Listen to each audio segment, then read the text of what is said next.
Welcome to Guided Spirit Conversations. I'm your host, Marla Goldberg. This podcast has been created with you in mind to acquaint you with some of the most incredible metaphysicians and spiritual leaders from around the globe who have helped others change their lives.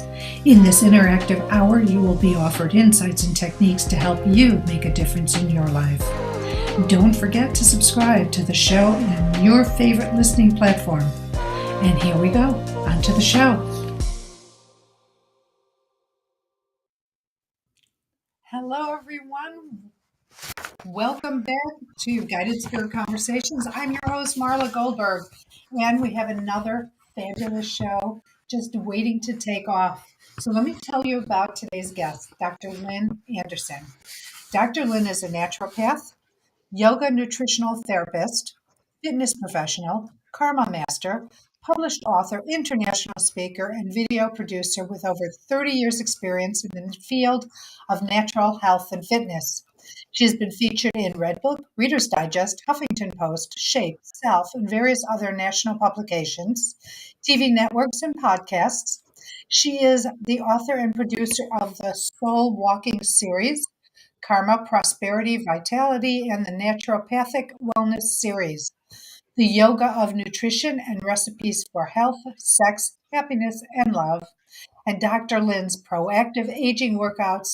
She has them on DVDs and TV with international distribution. CEC author, Burnout, It Happens to All of Us. Oh, God, yes, it does. That was my part at the end. Online Zoom classes, therapy. So welcome, Dr. Lynn. Thank you. It's wonderful to be here. I'm so happy to have you. And I have so many questions just swirling around in my head because there are things I haven't heard of. Not that I know everything. I mean, I'm 10 years less in this field than you, in the spiritual realm. But it doesn't mean I can't learn new things. So let's start at the beginning. You had a pretty challenging beginning or like early 20s, from what I read. Why don't we talk about that and how it led you onto your path? Sure. Well, in my early 20s, I found myself as a single mother with two children and not a cent.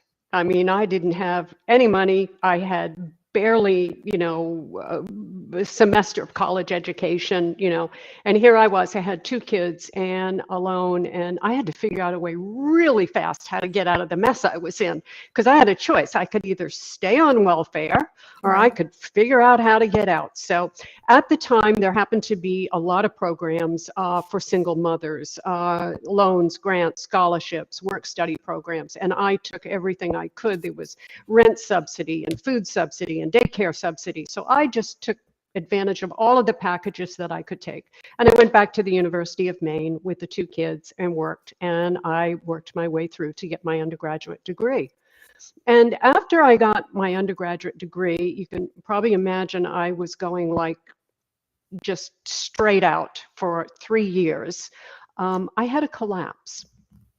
And when I collapsed, it was a physical, mental, and soulful collapse. It was like everything just went kapoof. And I just found myself not even being able to get out of bed.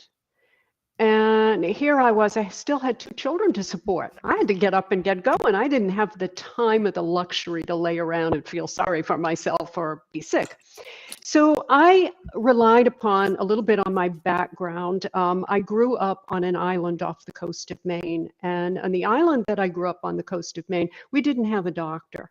And we did a lot of natural therapies in order to, keep yourself vital and healthy. And I knew the outdoors was good for me. Exercise was good for me. Eating healthy was good for me. Staying away from processed foods, all of that kind of stuff. And that's what started me on the journey. And like I like to say to people, it's called physician heal thyself. And so I got onto that journey, and that journey took me through the health and fitness and becoming a naturopathic doctor and a certified yoga therapist. And so did you decide to go into naturopathic education before yoga, or did the yoga come first and the naturopathic come after?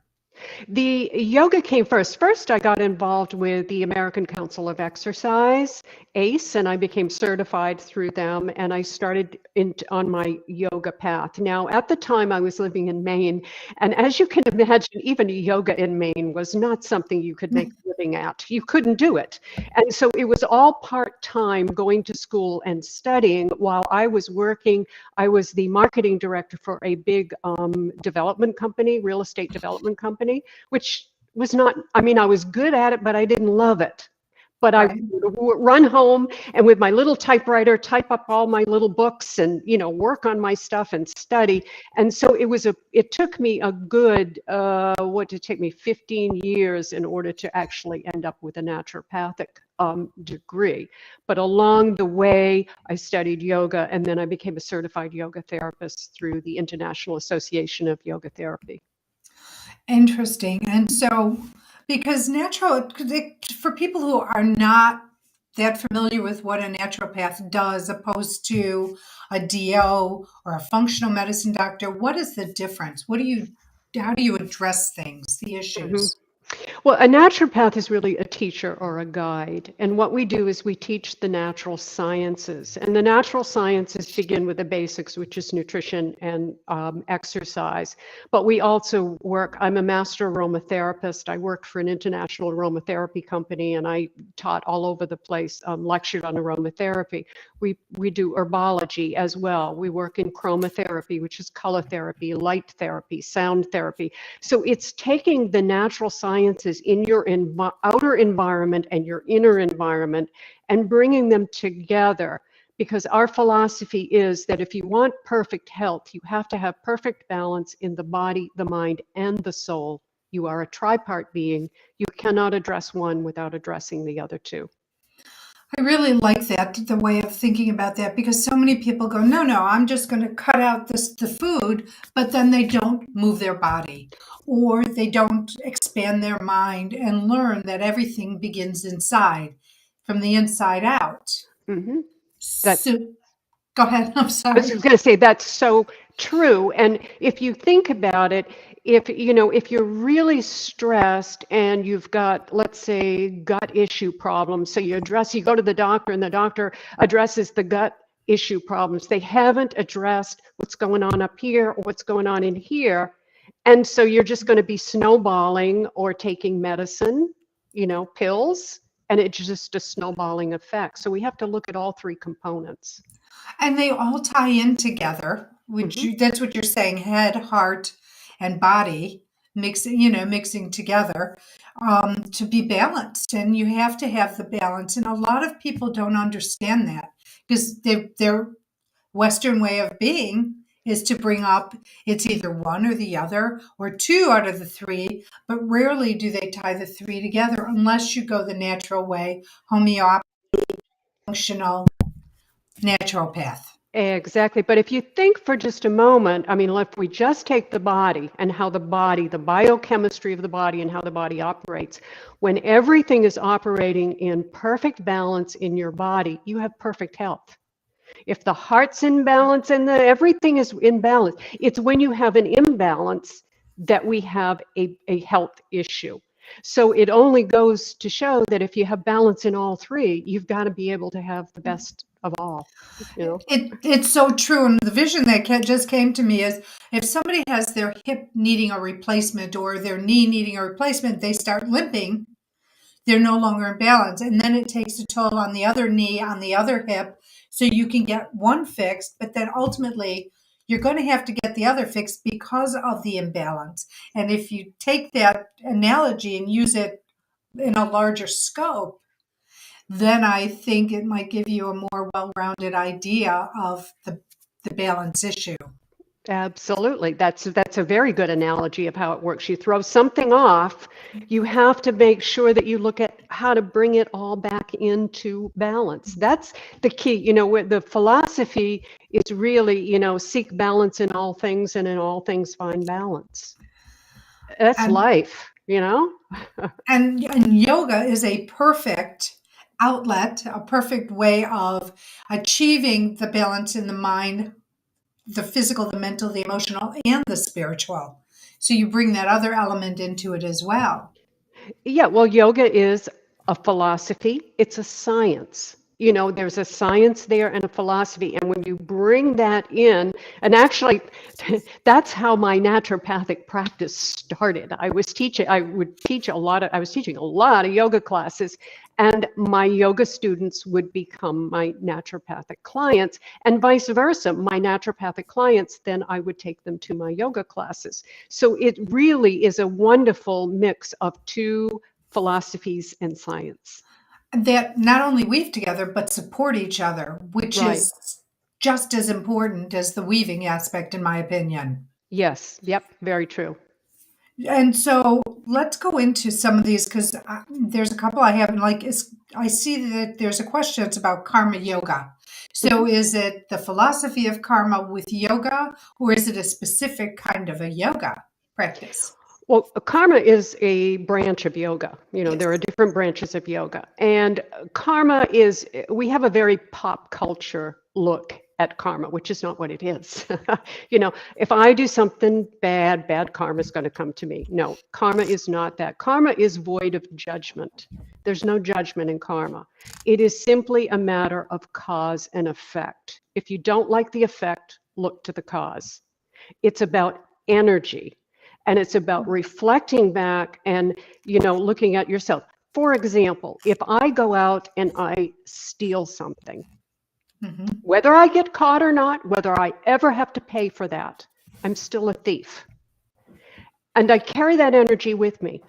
And so as I walk through life, am I looking over my shoulder all the time for when I might get caught? Am I dealing with guilt every day? We carry that kind of stuff with us. So it's not necessarily that in this lifetime, and according to karma, we do believe in reincarnation. It's not necessarily I'm going to have to pay for it in this lifetime, but I have to deal with the effect of the cause.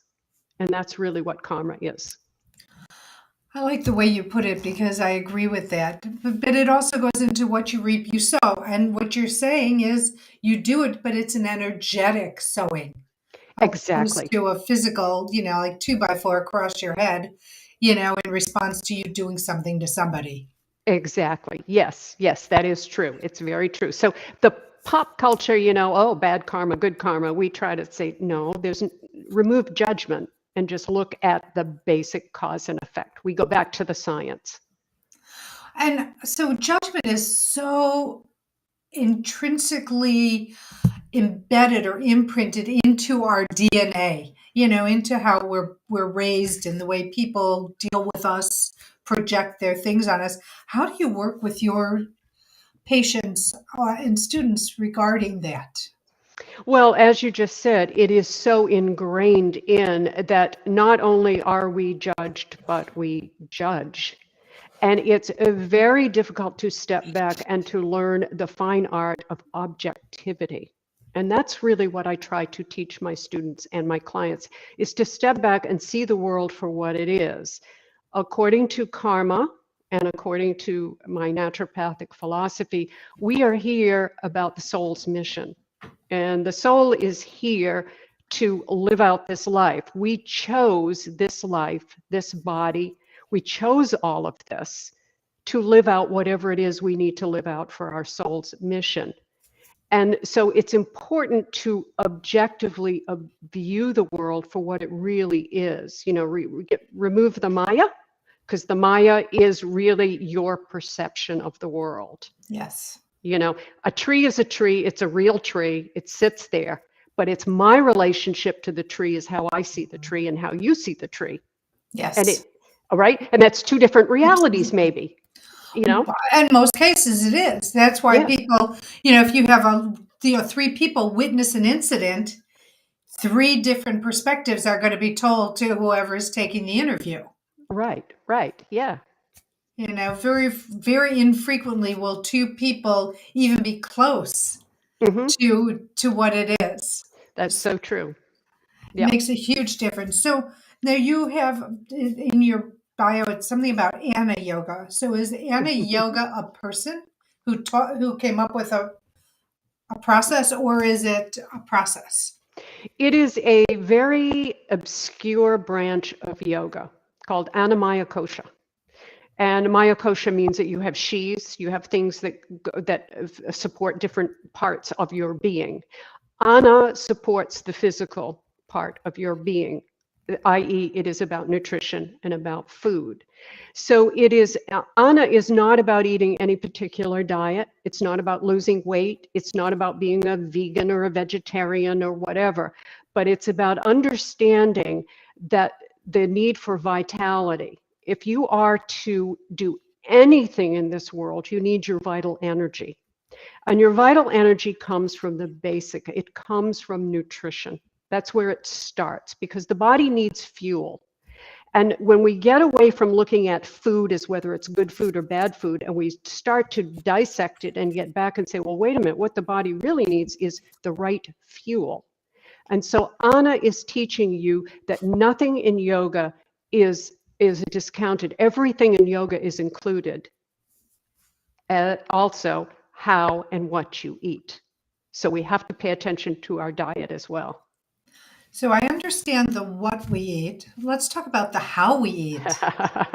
Okay, you know, this is a really good one because I was actually on another podcast last week, and I was talking to a chef, and we were talking about, and he kind of brought this up, and I said to him, I said, well, you know, one of the things, and this is so simple, is if you're angry, if you're stressful when you eat, you know, we the guts all, you know, or you prepare something and you're angry and you give it to someone, there's that stress. We feel it in our body. We don't digest properly. And he said something to me, which you'll love, I appreciate. He says, you know, he says, whenever I have my people who bake bread, I always tell them to bake it with love.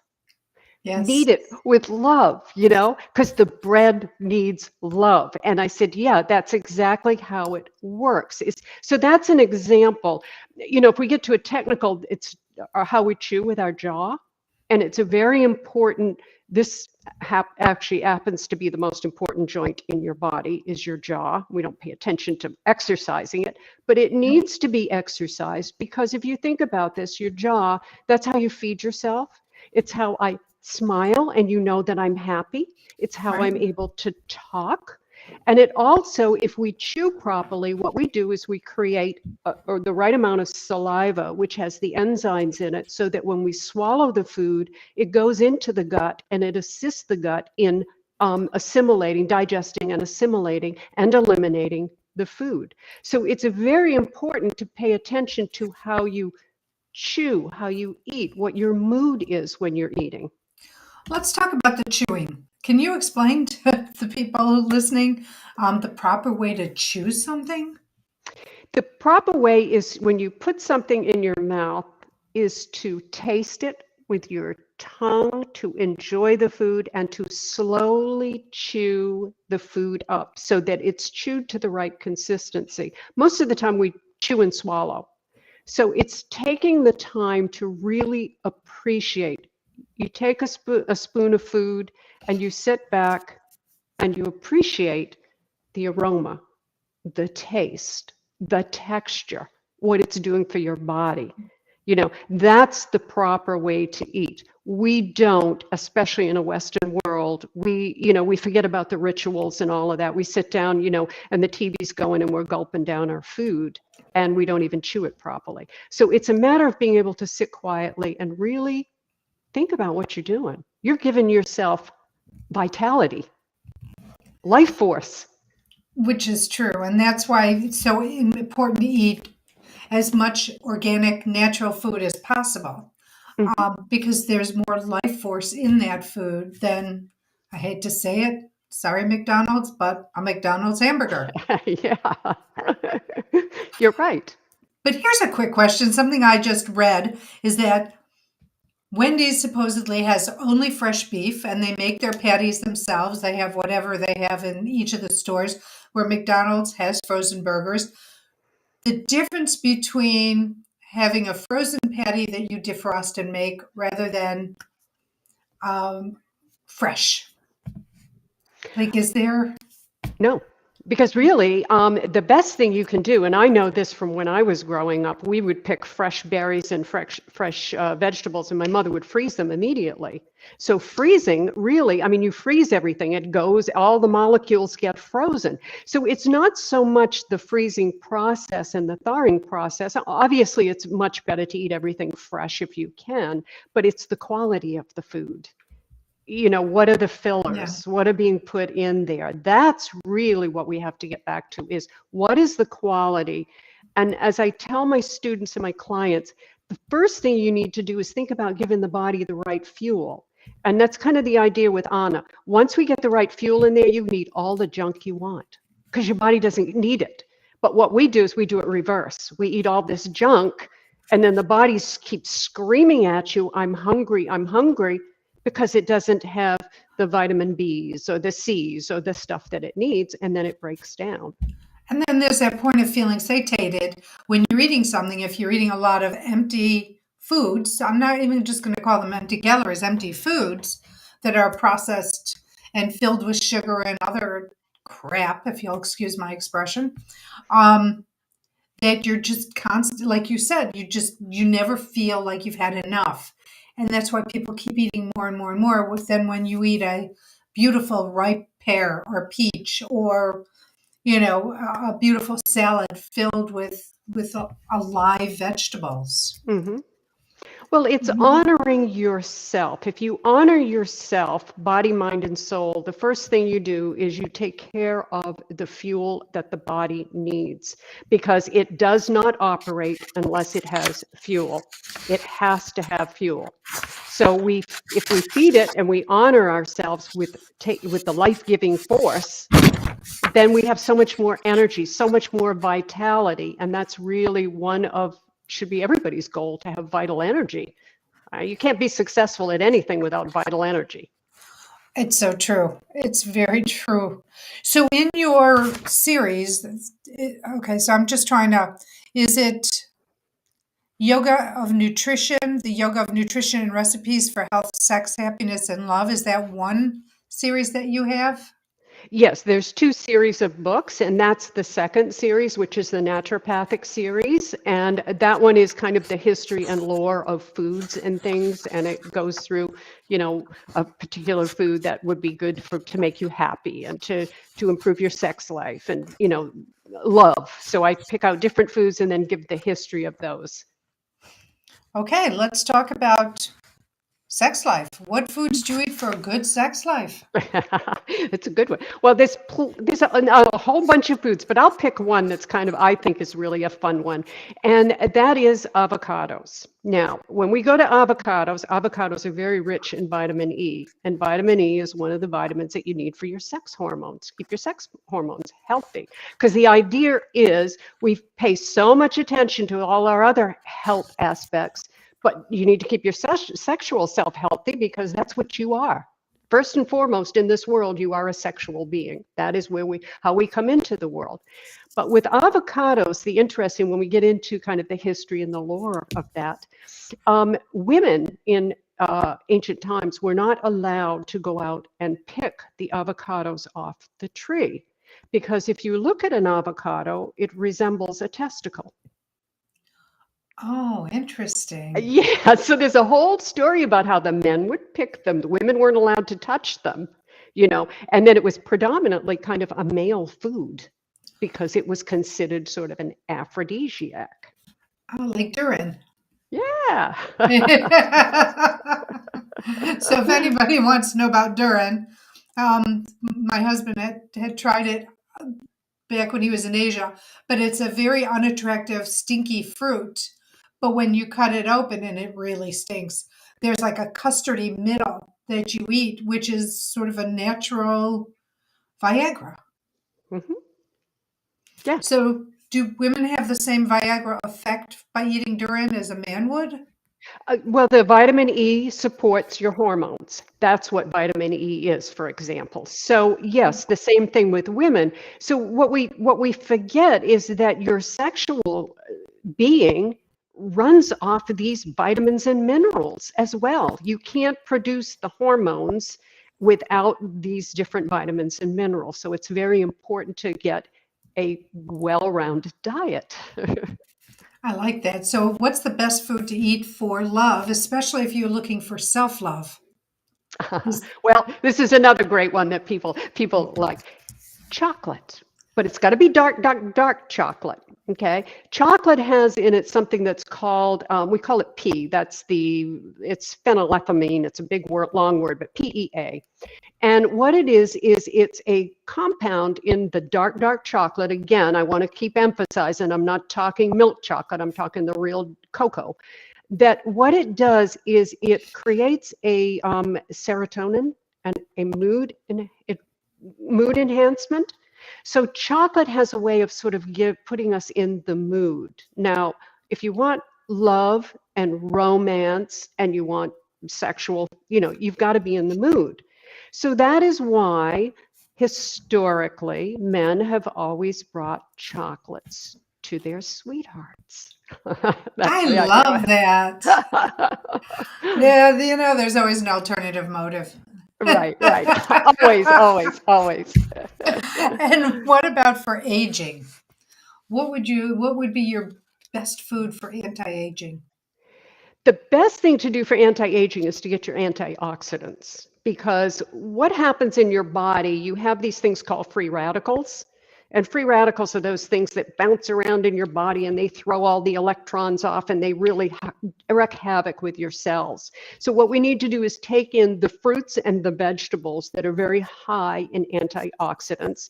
And a lot of those are like berries are very high in antioxidants. Vegetables are, and we make sure that we get those in. So the antioxidants are in there to fight that because that's one of the big things with aging is the free radical, too many free radicals in your body.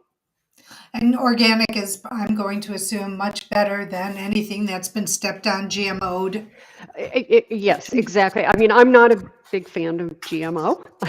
I'm a big fan of, ideally, if you want to eat, ideally, you eat what is in season and you pick it off the tree when it's ripe and you eat it. Now, I grew up that way, and I like to tell people before there was even a word organic, we ate organic because I was in a little fishing village and it was a long way to get to town across a bridge and a long way to get to groceries. So we made do with a lot of things on the island. I mean, the fish came, it was flipping off the boat when we ate it. We got berries and we forage. I mean, fiddlehead greens. We go down at the shore and pick them. They're so rich in nutrients, but it was just part of our lifestyle of what we did. I think it's amazing. Where can they find the series, the Yoga of Nutrition and Recipes for Health, Sex, Happiness, and Love? They can go to my website at drlynn.com, and it's spelled out DOCTORLYNN.com. They can go there and they can go to the products page, and all of the books are listed. They are through Amazon, so you can purchase them from the website and right to Amazon. I also have a list of my classes that I teach on there, and if they go in, there's a free newsletter they can sign up for. And there's also a free booklet on there that's a giveaway, and it's called the Undiet. And it's a little booklet on how to stop dieting because 95% of diets fail. And bless you. And so Thank you. I thought I muted myself. you did, but I saw it. So for those that can't see, Oh, isn't technology wonderful? It's so fun. Right. But it's a little booklet. It's a fun little booklet, and it's kind of an idea of how you can manage your weight and get rid of that diet mentality, because diets fail. Yes. Well, they're very difficult to stick to. Mm-hmm. I'll put it that way. Let's talk about your soul walking series, which looks like covers karma, prosperity, vitality, and the naturopathic wellness. Mm-hmm. Or is that a separate series? That's a separate series. Sorry about that. I'm getting them mixed up. That's Okay, so let's talk about the soul walking series. What's in the series? I mean, I have the topics, but Yeah, that's the karma book. And then karma goes to a deeper level, which is prosperity, the pathway to prosperity. And vitality comes in as part of all of that. Because again, I always draw people back to if you don't have your vitality, body, mind, and soul, there's nowhere to go. You have to have vitality and health in order to be able to move forward in this world. And that should be the number one thing we should focus on: body, mind, and soul. So it's more of a soulful walk and paying attention where you're coming from, the soulful aspect, but never forgetting that you need the body and the mind to get you there. So Yes. we need to pay attention to all three. Oh, I like that. And it's also found on your website as well.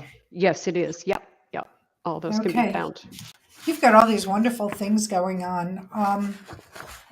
Excuse me. And then did you author something called Burnout? It Happens to All of Us? I did. That was a continuing education course that I put together for yoga therapists, and I have taught it to students as well. And it's kind of a small class book. It takes about a couple hours if I teach it, but I can water it down to about an hour at a time. And it's all about what burnout is and how there's micro burnouts and macro burnouts and what happens and how to kind of deal with burnout, which is a big issue. Well, it's a huge issue. I mean, that's what happened to you back Hmm. in what was it, your 20s or your 30s when you Yep, finally you got your degrees and all of a sudden, poof, you can't move. exactly, exactly. And people, there's, like I said, there's different levels to it. And my goal was to let people know, hey, if you're starting to feel some of these things, you may be heading for it. And, if you do, try to catch it, because there's a big difference between stress and burnout. Here's the difference. Stress, I got all these balls going and I'm still believe I can keep them going. I'm still going them. Burnout, they go all over the floor and I'm done. Yeah. So that's the difference between the two. But we get caught up in the stress and we don't realize that if we don't stop, we're going to drop all the balls. And they do fall. You've Yes. experienced it. I've experienced it. And at a certain point, that's where self care is so important. And I'm going to say that I believe that that's probably a very important part of the naturopathic way. Hmm. Hmm. Yes, I mean, it's like you have to take care of yourself, because you are no good to anybody if you can't take care of yourself. I mean, I'm a mother, I'm a grandmother, I have a husband, I have a very busy life. And if I don't take care of Lynn, she's got nothing left to give to everybody else. And there's times, and I'm sure you can relate to this and your listeners can relate to this, there's times, especially as a woman, when we get pulled in a lot of different directions by a lot of people who need stuff from us. And so it's important to be there if the grandkids need something or the kids need something or the husband. It's important to be there, but you can't be there if you deplete yourself. It's true. Do you have, like, if you had one piece of advice to give people on balancing their self out so that they don't deal with burnout, what would it be? Well, it's like I say to my students at the end of every class. I always congratulate my students and I say, you did the best thing you could have done for yourself today. You carved out 1 hour, and everybody can find 1 hour. I don't buy the excuse, I don't have an hour. You carved out 1 hour to take care of yourself, body, mind, and soul. And that is the most important thing you can do during the day. And 1 hour is not a lot of time. It's not in the scheme of things. It isn't, but Mm-mm. people tend to forget, especially if now people are starting to travel back to work. During the pandemic, you could find that hour. It was like a gift because it's like, oh, I don't have to use it to be in the road and stressed out fighting traffic. So you could utilize it for something else. But now that people are starting to get back into driving to work, they're no longer able to stay home full time and do their Mm-hmm. job. They do have to show up. People do find it to be a little more difficult to carve out that extra time, wouldn't you think? Yes, but because of the beauty of technology, things can be recorded. There's YouTube. There's all kinds of ways to be able to capture that hour. That hour can be in the morning, it can be in the afternoon. It can be as simple as it's your lunchtime at work, and rather than sitting at the table eating lunch, you take a 15, 20-minute stroll in the sunshine. You're getting your vitamin D, you're getting some exercise, you're improving your digestive system. So I mean, we can find the time to do it. We just have to decide what our priorities are. And for me, my number one priority is my health. That's my number one priority in life, because without it, everything is meaningless. There's no amount of money that can buy back your health once it's gone. That is the truest statement, and it's like one of those that need to be put in neon Yeah. because it's so true that you can't, no matter how much money you have, you cannot get your health back. Look at Steve Jobs. Exactly. I use him all the time as I say to people, you want to make that, be successful and make those millions of dollars. You can't do that unless you have vital, strong energy. And then if you do get to a place where you have more money than God, Mhm. and you're terminally ill, there's nothing you can do. So what did you do? And that may happen to any of us, but what did you do with the quality of your life leading up to that? How was your relationships? How did you enjoy life? Because, there's a Chinese proverb that says, though you may amass 1,000,000 gold coins, when you die, you can't take even one copper penny. That to me is like, wham, that really hits it. It's so true. It's you can't. The only thing you take with you is your journey, Exactly. that, Exactly. and making it the best journey you can be. Oh, what about people who walk around with the henny penny cloud over their head? What would you, what advice or guidance would you give them? Well, it's like in karma, you carry this energy with you. And this was a good example of it's energy that just recreates itself.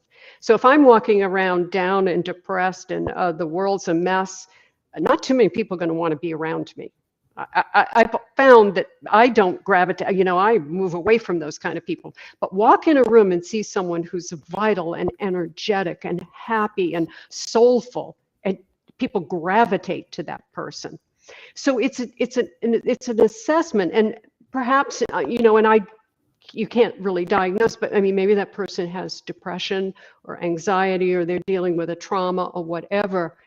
Get some help. Reach out to someone and find someone that you can work on this with, because who wants to go through life being miserable? And a lot of people, well, that's the comfort level. That's all they know. They don't Yeah. know what it's like to feel free and joyful. So they stay in their cocoon of misery, I would Hmm. say. And even if they have the desire, they just don't know how to take the steps to break through the cocoon into their butterfly self. Exactly. So you're taking a pessimistic, is the glass half full or is the glass half empty? It's all a matter of perspective and how you want to look at things in the world. It's your perspective of the world. And yes, sometimes people, they just, it's like they can't get out of their own way. And that's when, if you can find someone you can work with, that helps. Sometimes you can't get out of it yourself.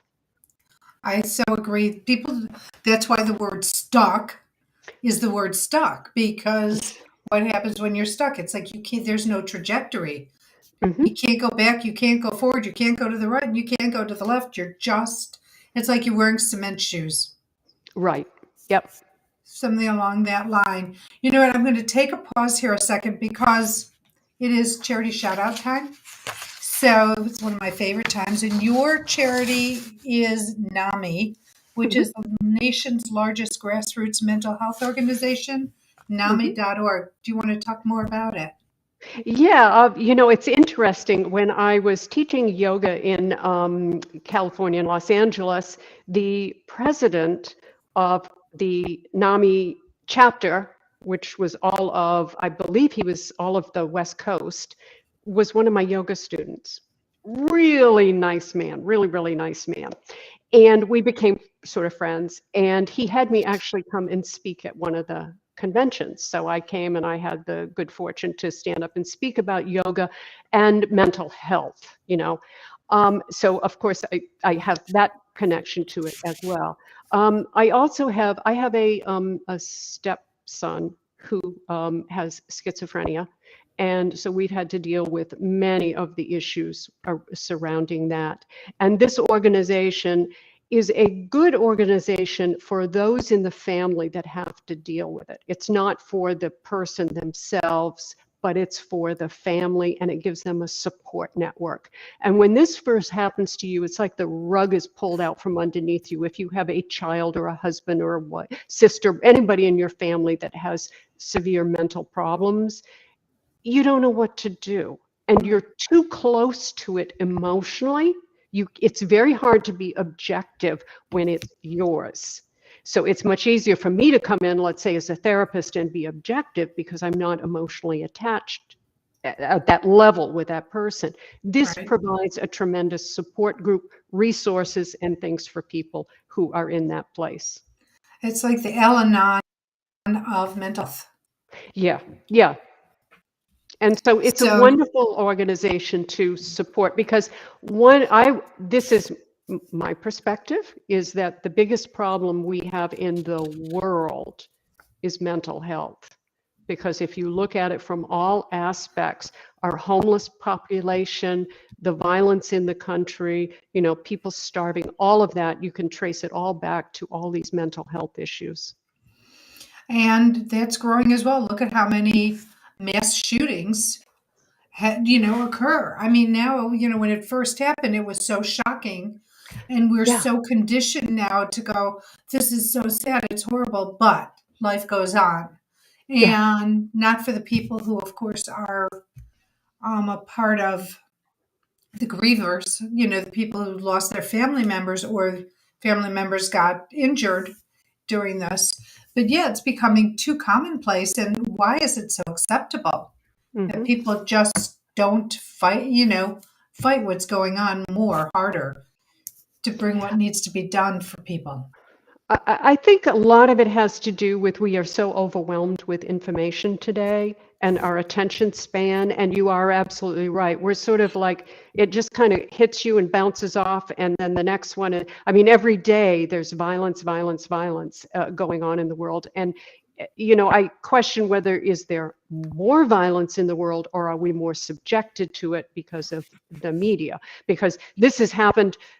You know, there has always been war, there's always been famine, there always will be. This is human nature. It's just human nature.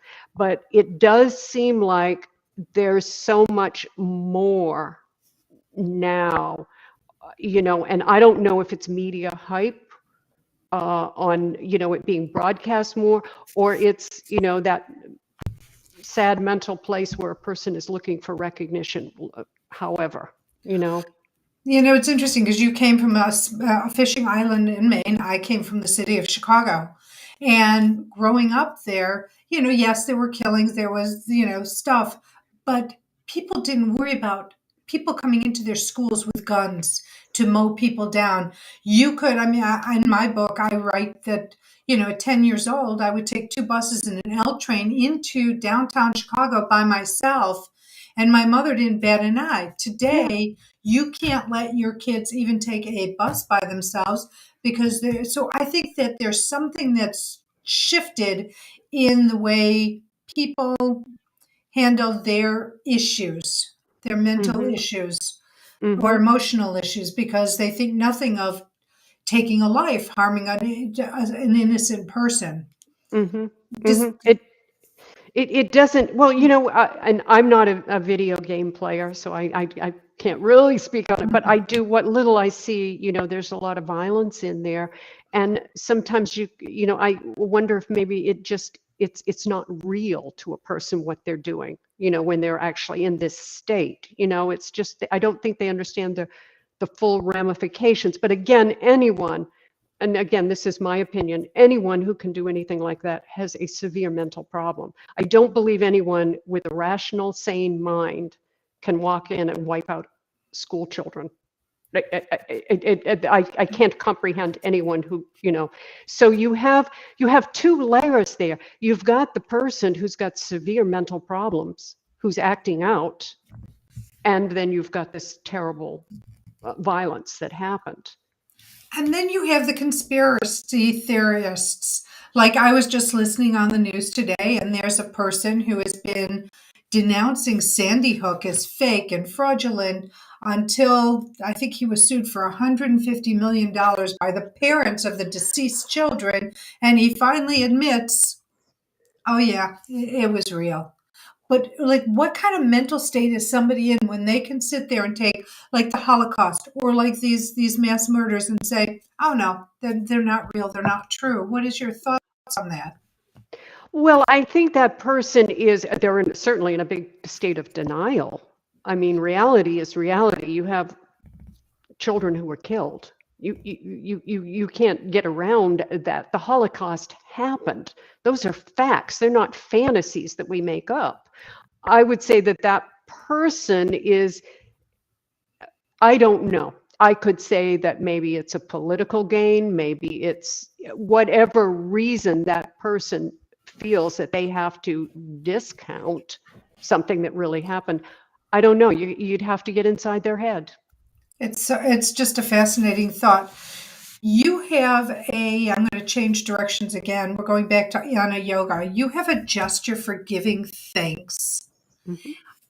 Let's talk about the gesture, and maybe you could talk us through and what this gesture is and how you use it to really maximize the effect of the Anna Yoga Giving Thanks gesture. Okay. Well, first, and this goes back to how to eat. Okay. How you eat is also about being grateful for what you have. And if you go through all religions and the rituals, you don't even have to be religious. People have rituals of giving thanks.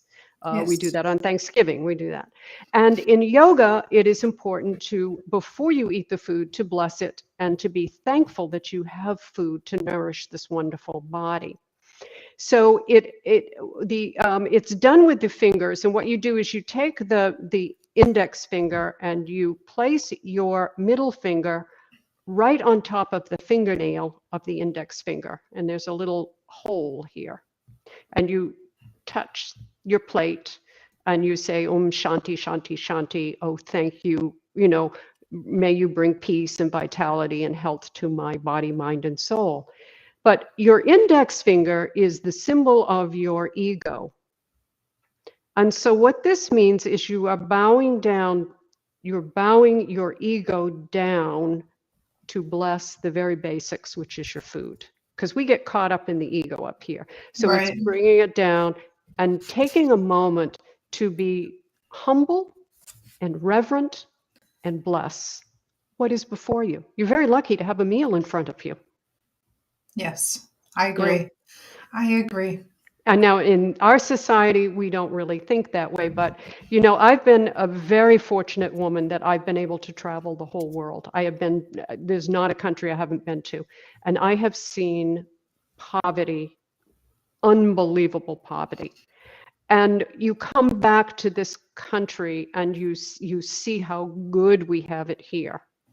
And you realize that, wow, I mean, there are people, little children that are just starving to death in this world. And to me, I don't want to get on a soapbox, but to me, the saddest thing in the world is there's so much waste of money and there's so much, unbelievable affluence that's splashed around and people are starving in the world. No person on this earth should starve, should be hungry, or not have a warm roof over their head and clothes on their back. Those are the basics, but it doesn't always happen that way.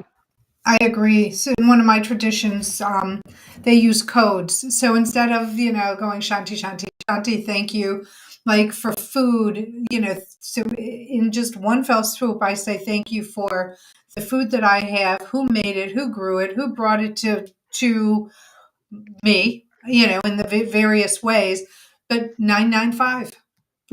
Yeah. But I get my 995 out, and that's the code. So it's similar, but I like that you Mhm. were saying bowing down and giving thanks for what you're about to, enjoy. Well, I have in yoga, we do a pose called the humble warrior, and that's where you put your hands behind and you bow your head down. And I remind my students, let's bow down to the earth, to dirt.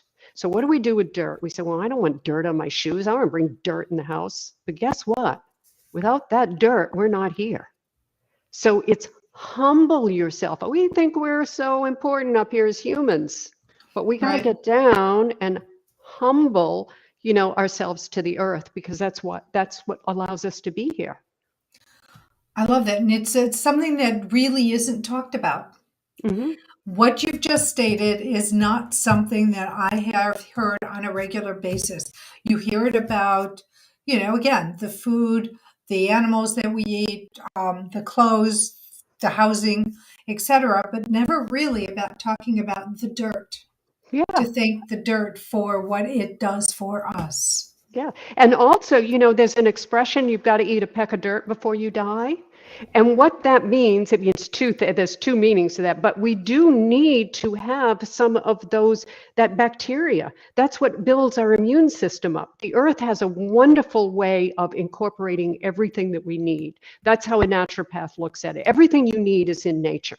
It's all provided. We just think we know better. We want something faster and quicker, like pills and medicine and, instant gratification. And that's all run by the ego, in my opinion. There you go. And what do most humans, and I know there's the healthy ego where you have to use your ego to live. And then there's the other ego, which is about I'm better than you, or you need to have more, or whatever the different varietals are, Hmm. that, which makes you believe you're better than someone else, which at the end of the day, you're not. We're born the similar way. Hmm. We're going to die alone. And based on what we've done within the course of this life, will determine what happens to us when we transition to the other side of the veil. Exactly. That's what it's about. And, according to karma, you take with you whatever energy, whatever you've made, whatever you've created here on this earth, you take it to a place called the holdover place. And you have an opportunity to reflect before you reincarnate, because karma believes in reincarnation. And Yes. then you come back to correct those things that you maybe need to correct, or amplify those things that you really did very well at on this earth. Because none of us we're not perfect. We got to keep coming back. We got to keep working this through. It's like I tell my students, if you want to do something, practice, practice, practice. And just when you think you've got it, practice some more. It's so true. I mean, that's how these celebrity sports stars got to be where they are. They lived, thought, breathed their sport. Hmm. Artists, all of the, who hone their craft. Hmm. Yes, you never stop learning, you never stop growing. And actually, one of the things that blocks you from working your karma is when you block off knowledge and you think you've got it all, you know it all, and that blocks us from working our karma. Every single day I learn something. Every day of my life I learn something. And the old saying, the older you get, the more you know you don't know. Right. That's so true. Yeah, you know everything at 16 and you know nothing at 60. There you go. So true. So we only have a couple of minutes left. Is there anything that I have missed asking you about, or something you might want to share with the audience before we conclude the show? I think you've done a fabulous job of pulling a lot of things out of me for what. The only thing I would say is that, the most important thing, and this is it's my philosophy, it's where I come from, is your health. That is the most important thing in your life. I'm a cancer survivor. And when I had cancer and ended up in bed and couldn't get out of bed, that's really drove that home. I really realized how fragile life is and how important it is to get out of bed in the morning. I mean, we don't even think about that, how important it is to be able to swing your feet over, hit the floor, and get up. What if you can't do that? Right. So, pay attention to your health, but not just your body, which is what we all look at. We all look at, I want to have this beautiful face and the body and all the image that's out there. That's not what's important. What's important is that it's operating properly, that it's healthy, and that your mind is healthy and you're tapping into your soul. You've got all three of them connected. I love that. Thank you so much, Lynn. I am so appreciative for this time, this conversation. Excuse excuse me. I'm sorry, I caught a little cold, but I'm going to have to put you on hold one second. That's okay. I'm with you here. Mm, Yes, that's it. The old water trick. thank you. So I apologize for my coughing, but I'm so grateful for our conversation and everything that we spoke about today, and so much that I learned that this old dog learned today. So, Well, Marla, it was my pleasure. You're wonderful at interviewing. You just pulled everything out. We really, it just like we came right together. It's beautiful. Thank you. which I had a feeling we would. So it was such Yeah. a symbiotic kind of conversation, which I'm so grateful for. And I'm hoping that everybody who's listening is really going to get out of this conversation what we intended to get them to hear and learn about. So Mm-hmm. thank you so much. I Thank want you. to thank Bridget for all you do. Not only the technical stuff, which God only knows I keep you busy enough doing, but everything else, my right hand, my left hand, thank you so much. I want to thank you, the listening audience, for taking time out of your life and out of your day to be a part of the show. And you are a part of the show because this show is done with the intention of bringing to you information and wonderful people like Dr. Lynn Anderson, who can disseminate such powerful information for you to transform the life that you're in right now, to either make it richer or take yourself and unstick yourself and moving forward in your life so you can have the life that you are divinely meant to live. You're not meant to live in misery. We are brought here to get through the stuff and learn about it so we can live in joy and abundance and prosperity and love and the love of ourself. So thank you for taking that time. I want to remind you that I will be at the Bag Lady in Charlotte on Tuesday, of next Tuesday, which I believe is the 7th or 8th, at 1516 East 4th Street. Stop by, say hello. We can have a session if you'd like. And if you're not interested in a session, we can just have a conversation. Just grateful for you coming in and saying hello. Check out my website at Marla Goldberg, and Goldberg has 2Rs.com, and see how I can work with you, what I do, and how hopefully we can meet and have an experience together. I want to also say that as I leave you, as always, I send you love, blessings, and gratitude. Know how grateful I am that you're in my life in whatever capacity you're in it, because not only are you my student, you are my teacher. Not only am I your teacher, I am your student. And together we learn and heal and grow from each other. So thank you for that. And if you haven't heard these words today, let me say them to you. I love you. You are loved. You are never alone. You may feel alone because there might not be a human body next to you, but you have so many beings on the other side of the veil just rooting for you and wanting you to ask for what it is you need, your help, your support, your guidance, and they will conspire on your behalf for your well-being. Tune in next week as Hollister Rand will be back on the show. She's a psychic medium and she is phenomenal and such a little firecracker. So I look forward to Hollister being back with us. And until then, sending you love. Take care. Bye for now.